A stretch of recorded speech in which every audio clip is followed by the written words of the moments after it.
Robert Louis Stevenson. Treasure Island. Chapter 10. The Voyage. All that night we were very busy putting things in their places. Boats full of the squire's friends like Mr. Blandley came to wish him a good voyage and a safe return.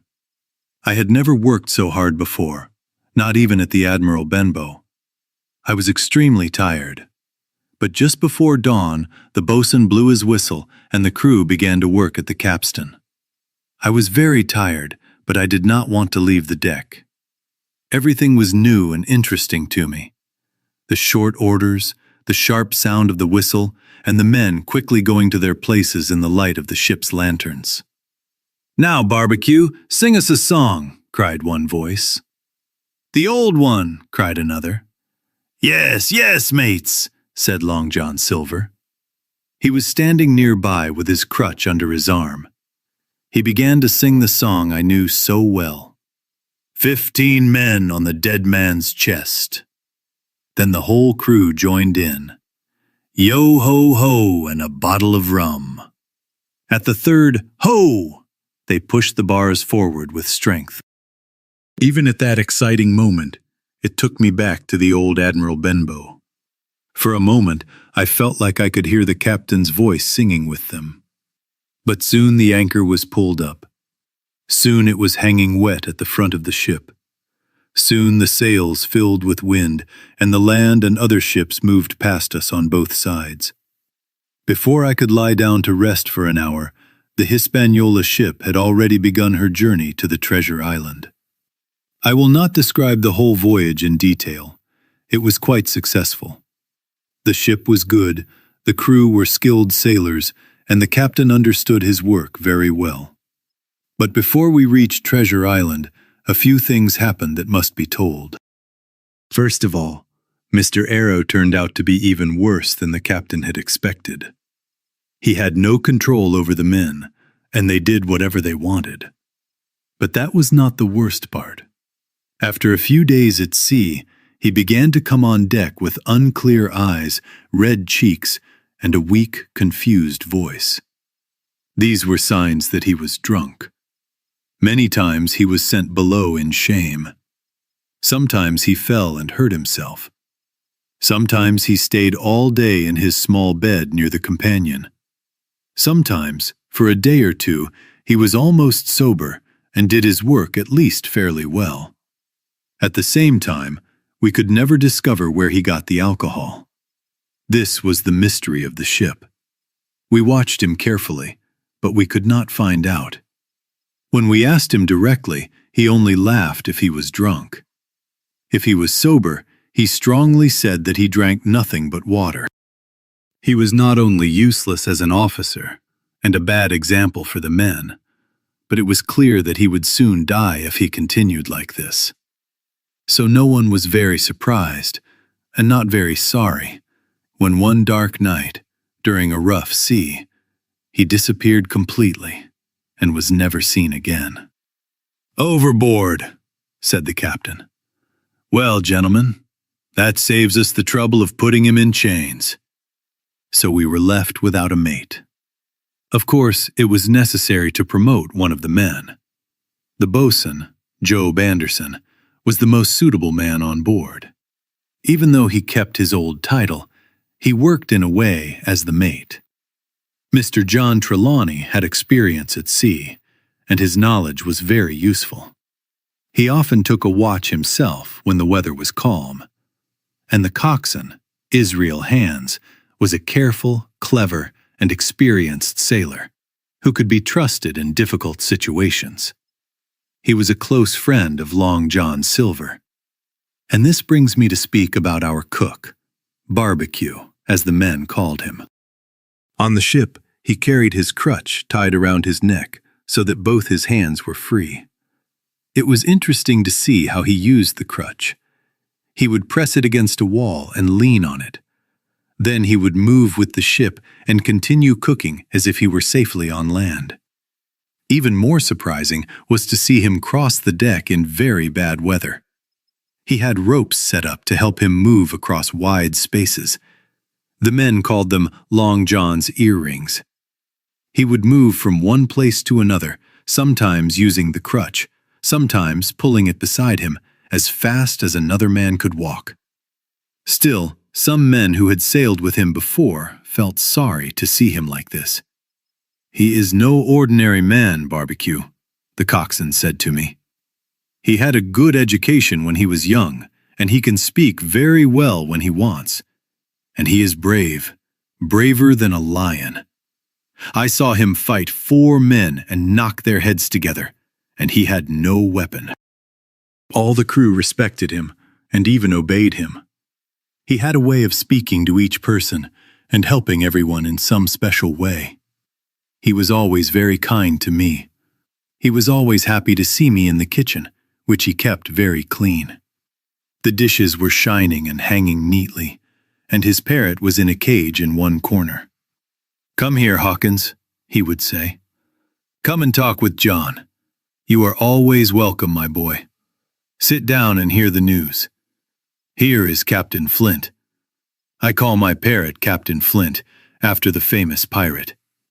Here is Captain Flint, predicting success for our voyage. Isn't that right, Captain?" And the parrot would say very quickly, "Pieces of 8, pieces of 8, pieces of 8, until you thought it would run out of breath, or until John covered the cage with his handkerchief. "Now this bird," he would say, "is maybe 200 years old, Hawkins. They usually live forever. And if anyone has seen more evil things, it must be the devil himself. She sailed with England, the great Captain England, the pirate.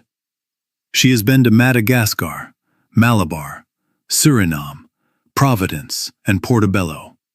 She was there when they took treasure from the sunken ships. That is where she learned pieces of 8, and no wonder. 350,000 of them, Hawkins. She was there when they attacked the Viceroy of the Indies near Goa. And if you look at her, you would think she was just a baby. But you have smelled gunpowder, haven't you, Captain?" "Stand by to go about," the parrot would scream. "Ah, she is a fine ship," the cook would say. Then he would give her sugar from his pocket. The bird would peck at the bars and continue swearing in a shocking way. "You see," John would add, "if you touch tar, you get dirty, lad. This poor innocent bird of mine swears terribly, and she does not even understand it. You can be sure of that. She would swear the same way, in a manner of speaking, even in front of a priest." Then John would touch his hat in a serious way that made me think he was a very good man. At the same time, the squire and Captain Smollett were still not friendly with each other. The squire did not hide his feelings. He looked down on the captain. The captain, on the other hand, only spoke when someone spoke to him. When he did speak, he was short and direct and did not waste words. When he had no choice, he admitted that he had been wrong about the crew. Some of them were as active as he wanted, and all of them had behaved quite well. As for the ship, he had really started to like her. "She sails closer to the wind than a man could expect, even from his own wife, sir. But," he would add, "we are not home yet, and I still do not like this voyage." When he said this, the squire would turn away and walk up and down the deck with his head held high. "If I hear a little more from that man," he would say, "I will explode." We had some strong storms, but they only showed how good the Hispaniola ship was. Every man on board seemed satisfied. They would have been very difficult to please if they were not, because I believe no crew had ever been treated so well before. They were given extra rum for the smallest reason. There was pudding on special days, for example, if the squire heard it was someone's birthday. And there was always a barrel of apples open in the middle of the ship, so anyone could take one whenever they wanted. "I have never seen anything good come from this," the captain said to Dr. Livesey. "If you spoil the sailors, they become like devils. That is what I believe." But something good did come from the apple barrel, as you will hear.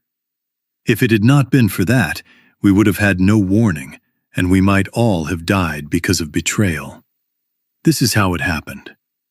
We had sailed with the trade winds to get into a good position near the island we were looking for. I am not allowed to be more clear. And now we were sailing toward it, keeping a careful watch day and night. It was about the last day of our journey to the island, by the longest estimate. Sometime that night, or at the latest before noon the next day, we would see the treasure island. We were sailing south-southwest with a steady wind from the side and a calm sea.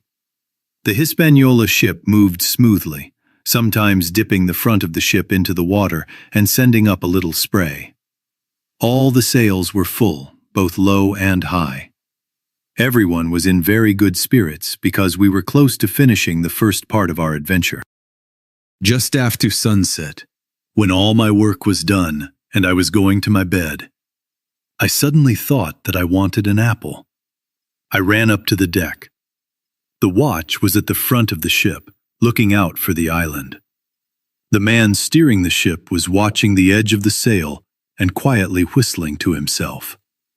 That was the only sound, except for the water moving against the front and sides of the ship. I climbed into the apple barrel and found that there were almost no apples left. I sat there in the dark.